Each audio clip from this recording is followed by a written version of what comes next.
Okay, so this is meant to be how I would present and a guide for how you probably want to present your EvoBeaker talk.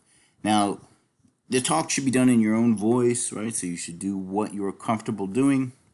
But I'm going to demonstrate a few things that you should keep an eye out for is that I'm going to walk you through certain figures. I'm never going to put something up there and just expect you to know what you should be looking at.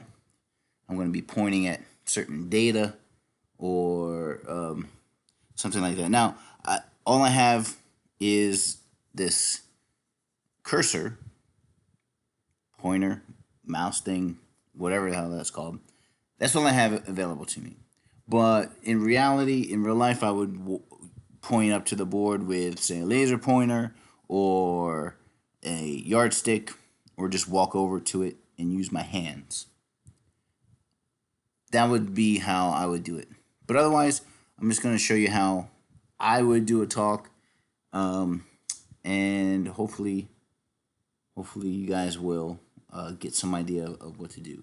Now, the topic of this talk is not super interesting, right? I just picked something that would be something that you wouldn't have, right? It's a different topic than the topics that you're using with EvoBeaker, and it's a but the subject is close enough to what we're doing, so you get some idea. Okay, so I'm gonna shoot for. And one of the things you got to worry about is the time. I'm not actually gonna worry about the time myself, okay? Because your talk might end up being longer, might end up being a little bit longer because you might have some more content, but this will give you some sort of an idea. Okay, clear. All right, ready.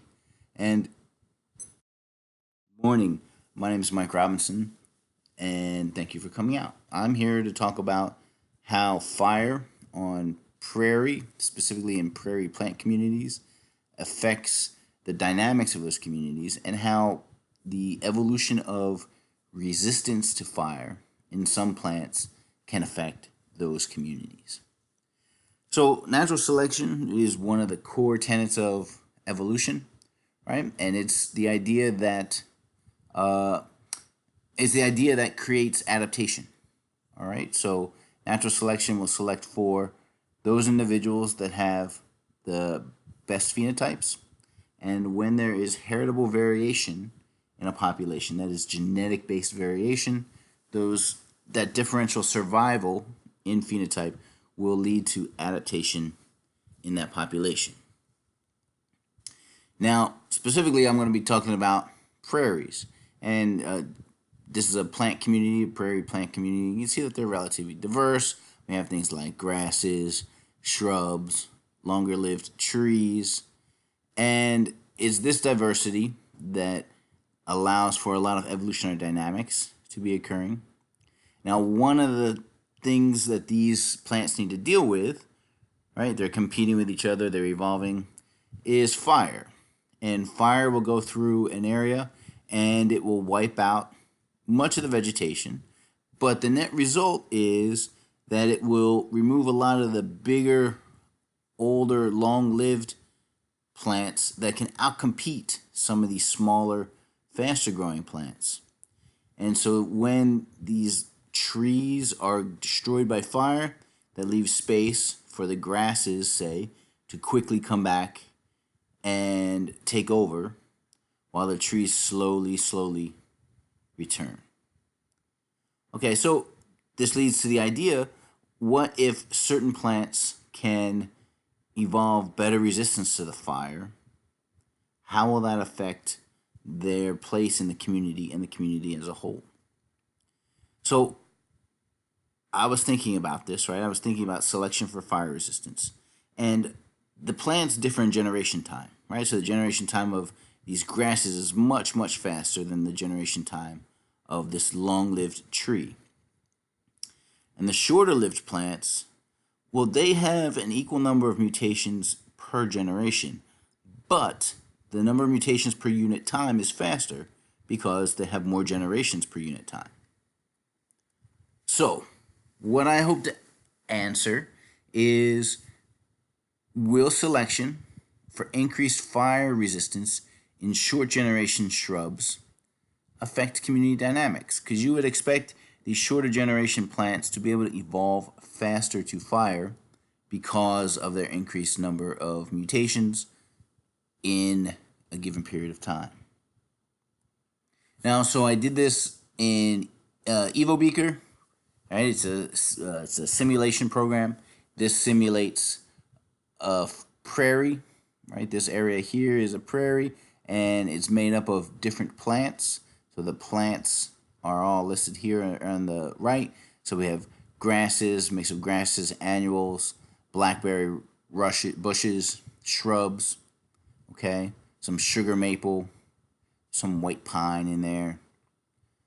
And down here we see the number of these different species. So a fair number of grasses, more annuals, a lot of blackberry bushes, all right, and it decreases over time.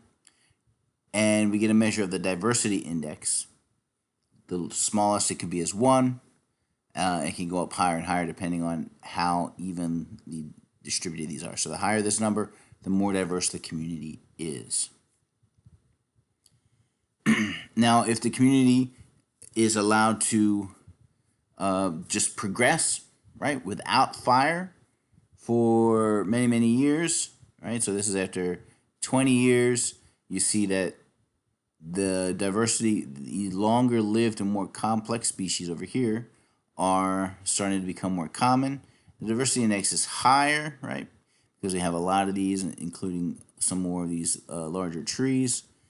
But if we let it run for 125 years, the community becomes dominated by oak and hickory, these guys here.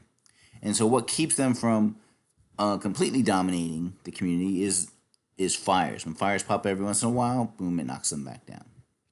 So what EvoBeaker allows you to do is to play around with flammability, which is susceptibility to fire. So here we have boom, boom, boom. These are all equally susceptible to fire. One is high susceptibility. And I could go through and change for shrubs the susceptibility from 1 to 0.5. Right?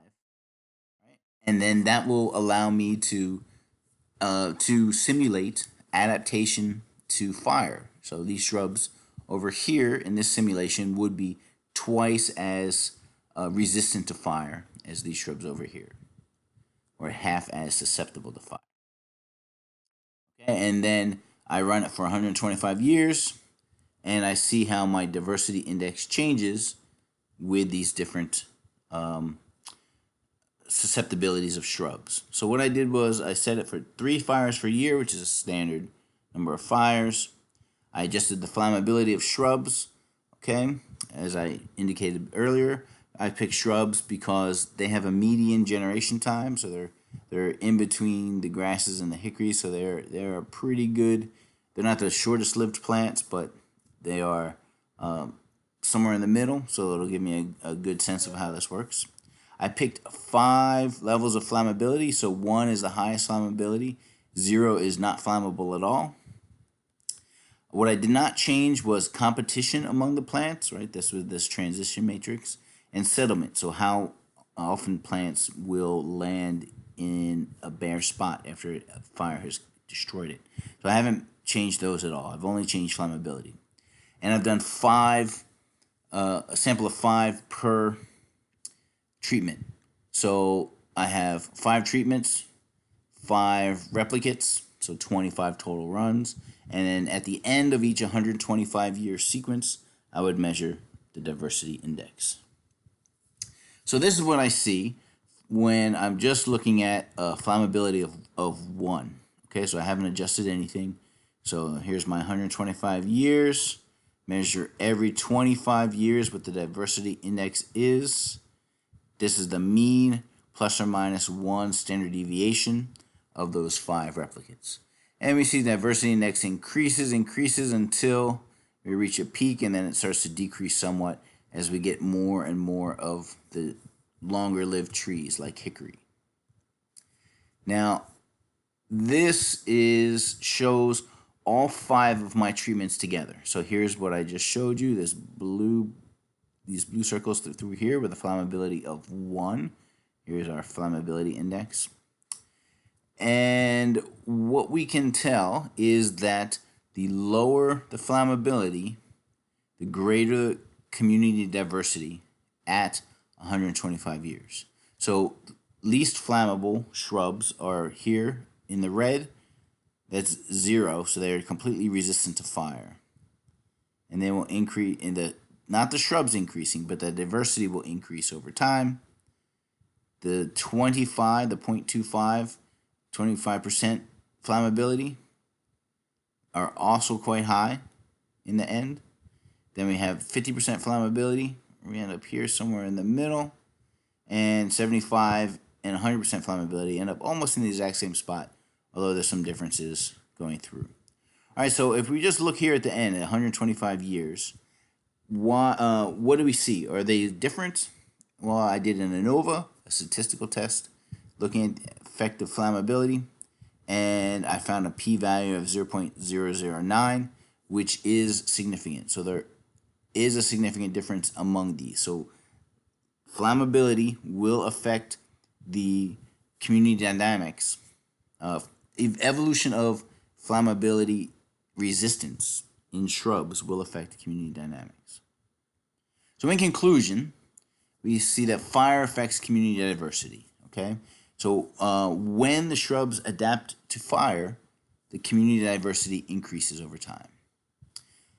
So why don't we see this in the real world? Why don't we see shrubs evolving this resistance to fire that we don't see in other plants? Well, I mean, there could be a whole bunch of reasons. Maybe they are resistant, but then there is increased resistance with less fire resistant plants, and that keeps them in check. So perhaps because they are resistant, they lack the ability to compete with other plants. Maybe there's limited genetic diversity. Maybe they are getting more mutations, but they've sort of hit the upper limit of the mutations that they can accumulate that would allow them to be fire resistant.